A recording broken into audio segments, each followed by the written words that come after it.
Pharmacy முடித்தவங்க இப்போ registration பண்ணணும் அப்படின்னா அதுக்கான ப்ரொசீஜர் வந்து இப்போ வெப்சைட்லேயே கொடுத்துருக்காங்க. அதாவது டிஎன்பிசி வெப்சைட்லேயே பார்த்தீங்கன்னா ஸோ இங்கே பார்த்தீங்கன்னா நியூ ரெஜிஸ்ட்ரேஷன் ப்ரொசீஜர்னு சொல்லி ஒன்று ரிலீஸ் பண்ணியிருக்காங்க. அந்த பிடிஎஃப் காப்பியில் என்னென்ன கொடுத்துருக்காங்க அப்படிங்கிறது தான் இந்த வீடியோவில் பார்க்க போகிறோம். அண்ட் எப்படி பண்ணணும் அப்படிங்கிறதும் உங்களுக்கு சிம்பிளாக சொல்லிடுறேன். இந்த ப்ராசஸ் வந்து ரொம்ப காம்ப்ளிகேட்டட் கிடையாது, ரொம்ப சிம்பிள். அதாவது நீங்கள் இந்த டிஎன்பிஎஸ்சி வெப்சைட்டில் ஒரு அக்கௌண்ட் வந்து க்ரியேட் பண்ணணும். ஸோ ஃபஸ்ட்டு வெப்சைட் போயிட்டு enter sign up click new applicant.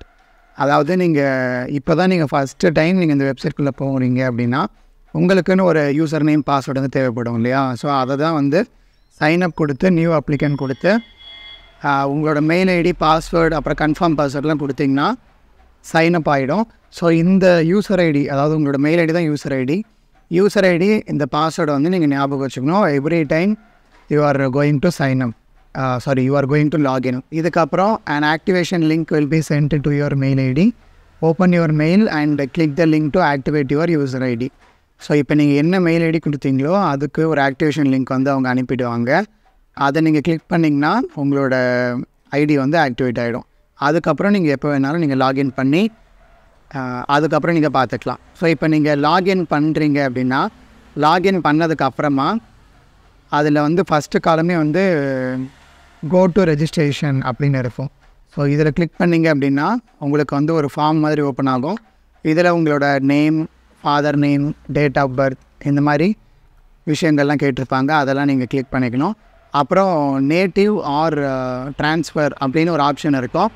இதில் வந்து நீங்கள் புதுசாக ரெஜிஸ்ட்ரேஷன் பண்ணுறீங்க அப்படின்னா நேட்டிவ்ங்கிறத கொடுத்துக்கோங்க. இல்லை நீங்கள் உங்களோட சர்டிஃபிகேட் வந்து தமிழ்நாட்டிலேருந்து வேறு எங்கேயோ ட்ரான்ஸ்ஃபர் பண்ணுறீங்க அப்படின்னா தான் ட்ரான்ஸ்ஃபர்னு கொடுக்க வேண்டியிருக்கும். ஸோ ட்ரான்ஸ்ஃபர் யாரும் மாற்றி கொடுத்துறாதீங்க. ஏன்னா மோஸ்ட்லி இந்த வீடியோ பார்க்குறவங்க ரெஜிஸ்ட்ரேஷனுக்காக தான் பார்ப்பீங்க. ஸோ நேட்டிவ் அப்படிங்கிறத நீங்கள் கிளிக் பண்ணியிருக்கீங்களான்னு பார்த்துக்கோங்க.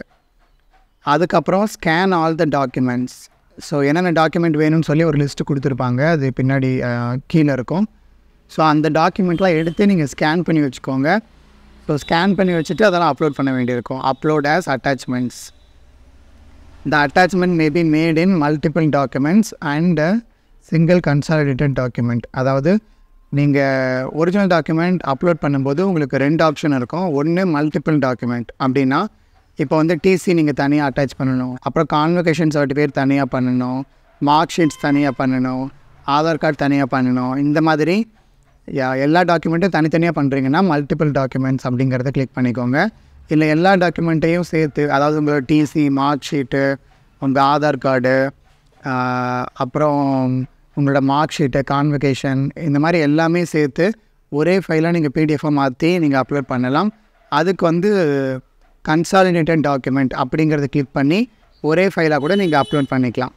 அதுக்கப்புறம் if uploading consolidated scan see that all documents are placed in one direction readable. இப்போ நீங்கள் மல்டிபிள் டாக்குமெண்ட் பண்ணிங்கன்னா பிரச்சனை இல்லை. அதில் வந்து இப்போ மார்க் ஷீட்னால் மார்க் ஷீட் மட்டும்தான் இருக்கும். ஸோ மற்றதை வந்து எதுவும் கன்ஃபியூஸ் பண்ணாது. ஆனால் கன்சாலிடேட்டட் ஸ்கேன் நீங்கள் பண்ணும்போது அதில் எல்லாமே வந்து ஆர்டரில் ஒரே டைரெக்ஷனில் இருக்கான்னு பார்த்துக்கோங்க. அதாவது இப்போ மார்க் ஷீட் வந்து 4 மார்க் ஷீட் உங்கள்கிட்ட இருக்குது அப்படின்னா 4மே வந்து ஒரே இடத்துல இருக்கணும். அதாவது first mark sheet, second, third, fourth, அதுக்கப்புறம் ஒரே டைரெக்ஷன் இருக்கணும். லைக் ஒன்று வந்து போர்ட்ரேட்லேயும் இன்னொன்று லேண்ட்ஸ்கேப்லேயும் இருந்துச்சுன்னா அது வந்து ப்ராப்பராக இருக்காது. அதனால் வந்து எல்லாமே எய்தர் போர்ட்ரேட்லேயோ இல்லை லேண்ட்ஸ்கேப்லேயோ இருக்கா, அதாவது எல்லா டாக்குமெண்ட்டும் ரொட்டேஷன் மாறாமல் இருக்கா அப்படிங்கிறத பார்த்துக்கோங்க. ஸோ டைரெக்ஷன் வந்து ஒரே டைரெக்ஷனில் இருக்கணும். ஸோ ஒரிஜினல் டாக்குமெண்ட்ஸ்லாம் பண்ணதுக்கப்புறமா ஃபோட்டோ அண்ட் சிக்னேச்சரும் வந்து கேட்கும். இதுக்கு வந்து குட் குவாலிட்டி பிக்சர்ஸ் வந்து அப்லோட் பண்ண சொல்லியிருக்காங்க. And signature should be in black ink on white background. அதாவது ஒயிட் பேப்பரில் பிளாக் இங்க்னால் நீங்கள் சைன் பண்ணி அதை வந்து ஸ்கேன் பண்ணி அப்லோட் பண்ண சொல்லியிருக்காங்க.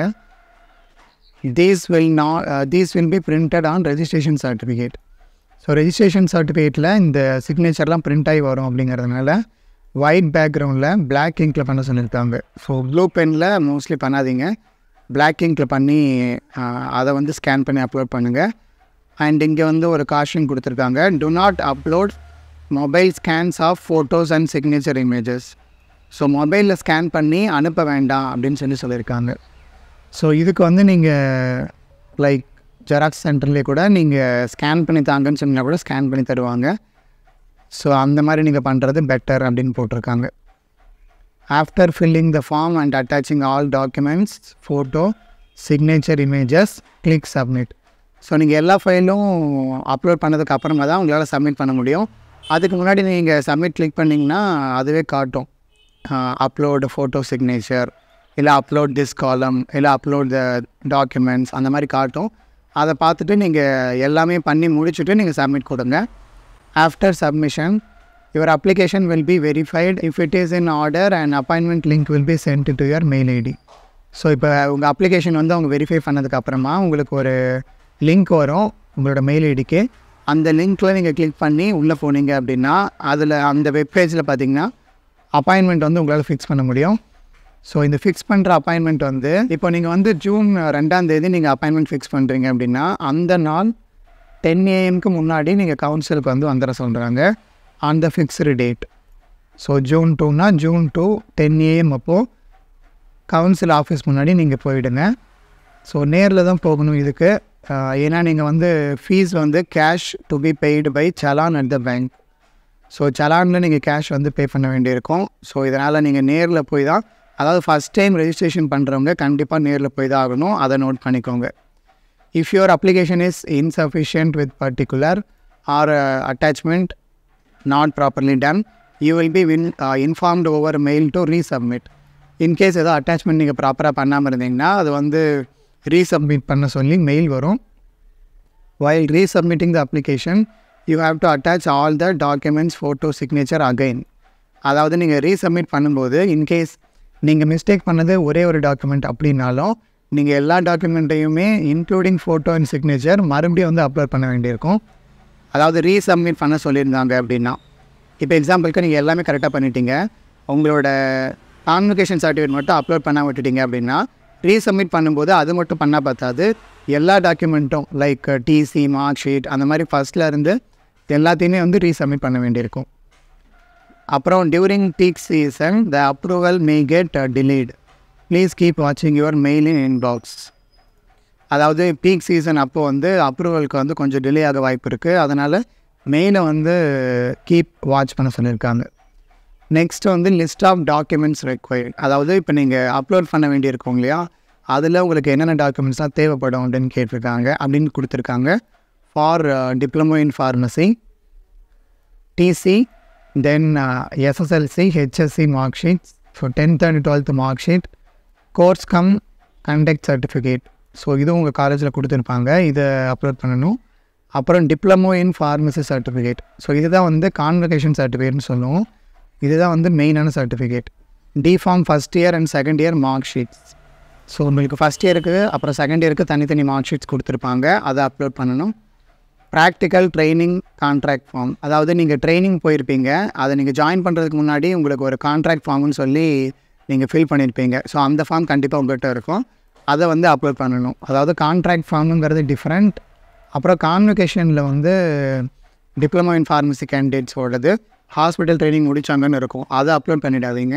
ஏன்னா கான்ட்ராக்ட் ஃபார்முங்கிறது வந்து டிஃப்ரெண்ட். ஸோ கான்ட்ராக்ட் ஃபார்மில் கான்ட்ராக்ட் ஃபார்ம் மட்டும் அப்லோட் பண்ணணும். நெக்ஸ்ட் வந்து for B Pharm candidates transfer certificate. So TC, 10th 12th mark sheet, course cum conduct certificate, B Pharm provisional or degree. இதில் நீங்கள் ப்ரொவிஷ்னல் சர்டிஃபிகேட் அப்லோட் பண்ணலாம், இல்லைன்னா டிகிரி அப்படின்னா கான்வொகேஷன் சர்டிஃபிகேட் வந்து நீங்கள் அப்லோட் பண்ணலாம். இன்கேஸ் உங்களுக்கு கான்வொகேஷன் கொடுக்கல அப்படின்னா நீங்கள் ப்ரொவிஷ்னல் சர்டிஃபிகேட் அப்லோட் பண்ணால் கூட இதில் போதும். ஸோ அதனால தான் இங்கே 6ன்னு கொடுத்துருக்காங்க. B Pharm first, second, third and 4th year mark sheets. So பிஃபார்மோட first year, second year, third year, 4th year. So இதில் பார்த்தீங்கன்னா நிறைய மார்க் ஷீட்ஸ் இருக்கும், அதனால் இது எல்லாத்தையுமே நீங்கள் ஒரே பிடிஎஃப்பில் வச்சுக்கிறது பெட்டர். அந்த மாதிரி தான் நீங்கள் அப்லோட் பண்ணணும். Next for pharm D. Pharm டிக்கும் சிமிலர் தான். TC transfer certificate, 10th 12th mark sheet, course cum conduct certificate, pharm D professional or degree. So இதுலேயே வந்து நீங்கள் டிகிரி அதாவது கான்வொகேஷன் இருந்தால் அதை பண்ணலாம், இல்லைனா ப்ரொஃபஷனல் பண்ணாலே போதும். அப்புறம் pharm D mark sheets. Then இவங்களுக்கு வந்து இப்போ டிஃபார்ம்க்கு எப்படி training certificate, training contract form கேட்டிருந்தாங்களோ அந்த மாதிரி ஃபார்ம் டிக்கு இன்டர்ன்ஷிப் சர்டிஃபிகேட் அதை வந்து அப்லோட் பண்ண வேண்டி இருக்கும். So overall these are the documents required for new registration in Tamil Nadu pharmacy council. So pharmacy council website இது தான். டிஎன்பிசின்னு சொல்லி ஜஸ்ட்டு கூகுளில் போட்டிங்கனாலே இந்த வெப்சைட் வந்துடும். இதில் ஹோம் பேஜ் இருக்கும். இங்கேருந்து சைன் அப் அப்படிங்கிற ஆப்ஷனை கொடுத்து நியூ அப்ளிகண்ட் அப்படிங்கிறத கிளிக் பண்ணிங்க அப்படின்னா உங்களோட யூசர் நேம், அதாவது இமெயில் ஐடி போடணும். பாஸ்வேர்டு நீங்கள் க்ரியேட் பண்ணணும். பாஸ்வேர்டில் வந்து கேபிட்டல் லெட்டர், அப்புறம் ஏதாவது ஒரு சிம்பிள் வந்து கொடுக்கணும். ஸோ இந்த மாதிரி பாஸ்வேர்ட் போட்டுட்டு நீங்கள் சைன்அப் கொடுத்தீங்க அப்படின்னா உங்கள் மெயிலுக்கு ஆக்டிவேஷன் லிங்க் வரும். அதை கிளிக் பண்ணிங்கன்னா உங்களுக்கு இந்த யூசர் ஐடியும் பாஸ்வேர்டும் ஆக்டிவேட் ஆகிடும். அதுக்கப்புறம் நீங்கள் லாகின் கிளிக் பண்ணிங்கன்னா உங்களோட யூசர் நேம் பாஸ்வேர்டு நீங்கள் என்ட்ரு பண்ணி லாகின் கொடுத்தீங்கன்னா ஓப்பன் ஆகிடும். இப்போது இங்கே வந்து ரெஜிஸ்ட்ரேஷன் அப்படிங்கிறத கிளிக் பண்ணிங்கன்னா இதுதான் வந்து new registration.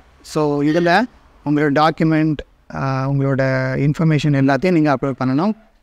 So primary communication வந்து நீங்கள் வீட்டில் இருக்கீங்கன்னா ரெசிடென்ஷியல், இல்லை ஒர்க்கில் இருக்கீங்கன்னா ப்ரொஃபஷனல் கொடுத்துக்கோங்க. அப்புறம் நேட்டிவாக ட்ரான்ஸ்ஃபராக, இதில் வந்து நேட்டிவ் தான் இருக்கும், அதை ஆஸ் யூஷுவல் அப்படியே விட்டுருங்க.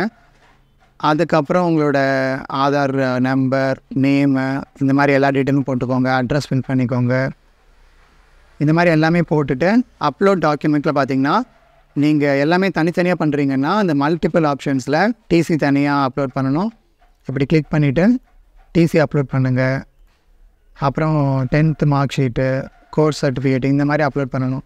இல்லை ஒரே டாக்குமெண்ட்டாக பண்ணுறீங்கன்னா கன்சாலிடேட்டடில் கிளிக் பண்ணி ஒரே டாக்குமெண்ட்டாக அப்லோட் பண்ணி ஓகே கொடுத்திங்கன்னா டாக்குமெண்ட் அப்லோட் ஆகிடும். அப்புறம் ஃபோட்டோ அண்ட் சிக்னேச்சரில் இங்கே ஃபோட்டோ அப்லோட் பண்ணணும், இங்கே சிக்னேச்சர் அப்லோட் பண்ணணும். ஸோ அப்லோட் பண்ணிவிட்டு எல்லாமே பண்ணி முடிச்சதுக்கப்புறம் ஃபஸ்ட்டு சேவுங்கிறத கிளிக் பண்ணிவிடுங்க. ஏன்னா சேவ் கொடுத்திங்கன்னா உங்களோட நீங்கள் ஃபில் பண்ண டீட்டெயில்ஸ் எல்லாம் சேவ் ஆகிடும் சப்மிட் ஆகிறதுக்கு முன்னாடி. அதுக்கப்புறம் சப்மிட் கொடுத்திங்கன்னா உங்களோட ஃபார்ம் வந்து உங்களோட ரெஜிஸ்ட்ரேஷன் அப்ளிகேஷன் சப்மிட் ஆகிடும். அதுக்கப்புறம் உங்களோட மெயில் செக் பண்ணிங்கன்னா போதும். நீங்கள் அப்பாயின்மெண்ட் டேட் ஃபிக்ஸ் பண்ணி நீங்கள் டேரெக்டாக கவுன்சிலை விசிட் பண்ணி நீங்கள் ரெஜிஸ்ட்ரேஷனை வந்து ஃபினிஷ் பண்ணிடலாம். So this is all about new registration in Tamil Nadu pharmacy council. இந்த வீடியோ உங்களுக்கு புரிஞ்சிருக்குன்னு நினைக்கிறேன். வேறு ஏதாவது டவுட் இருந்தால் கமெண்ட்டில் மென்ஷன் பண்ணுங்கள். அண்ட் இதே மாதிரி pharmacy related information and updates ரெகுலராக பார்க்குறதுக்கு சேனலை சப்ஸ்கிரைப் பண்ணிக்கோங்க.